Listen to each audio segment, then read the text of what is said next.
اعوذ باللہ من الشیطان الرجیم بسم اللہ الرحمن الرحیم السلام علیکم ورحمۃ اللہ وبرکاتہ معزز سامعین، آج ہم اپنے واقعے کو کنٹینیو کریں گے، تو اب ہم اس کو سٹارٹ کرتے ہیں۔ بیفور گوئنگ انٹو ڈیٹیلز، آپ سے گزارش ہے کہ ہمارے چینل کو لائک شیئر سبسکرائب کرنا ہرگز مت بھولے گا اور بیل آئیکن کو بھی ضرور دبائیے گا۔ بسم اللہ الرحمن الرحیم۔ اسلام کی آواز اٹھائے ہوئے ایک زمانہ ہو گیا۔ پیارے نبی صلی اللہ علیہ وآلہ وسلم پیرووں کو لے کر اپنے گھر آ جاتے یا آرکم کے یہاں چلے جاتے، وہاں ان کو قرآن کی آیتیں سناتے۔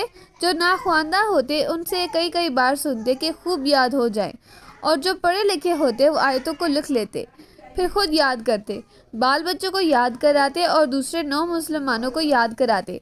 آہستہ آہستہ اسلام پھیلتا گیا اور مسلمان بڑھتے رہے، مگر مشرکین اسے یوں ہی ہنسی مذاق پر ٹالتے رہے۔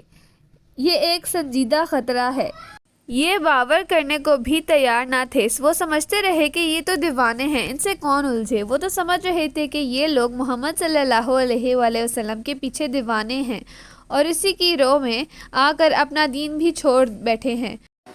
مگر یہ ساتھ نبھانے والا نہیں، صرف 2 دن کی بات ہے، اس کے بعد یہ سب گرد کی طرح اڑ جائیں گے اور دیر سویر قومی دین ہی اپنا لیں گے۔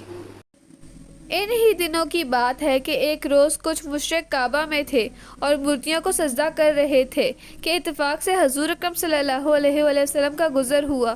آپ صلی اللہ علیہ وآلہ وسلم سے یہ حالت دیکھی نہ گئی اور ان پر بڑا ترس آیا، نیز دل میں خیال آیا کہ اس کام سے کسی طرح روکا جائے اور انہیں اس ذلت سے بچایا جائے۔ چنانچہ فرمایا، اہل قریش، تم تو دادا ابراہیم کے دین سے بالکل ہی ہٹ گئے ہو، تم تو ان حقیر مورتیوں کو پوجتے ہو اور انہیں اللہ تعالیٰ کا ساجی ٹھہراتے ہو، بتاؤ تو اللہ تعالیٰ تم سے کتنا ناخوش ہوگا۔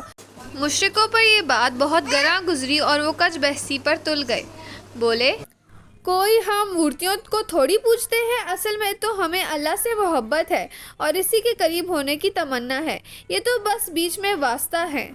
آپ صلی اللہ علیہ وآلہ وسلم نے فرمایا، اگر اللہ کو چاہتے ہو تو میری بات مانو، اللہ بھی چاہنے لگے گا۔ یہ سننا تھا کہ وہ آگ بگولا ہو گئے اور آپس میں بولے، اس کی باتیں سنتے سنتے تو کلیجہ پک گیا ہے، آخر کب تک برداشت کیا جائے۔ ہم چپ کیا رہے، یہ بالکل ہی ڈھیٹ ہو گیا، اتنا کہ ہماری عقلوں پر چوٹیں کرنے لگا اور ہمارے آباء و اجداد تک کو گمراہ کہنے لگا اور ہمارے دیوتاؤں کو بھی تو نہیں بخشا۔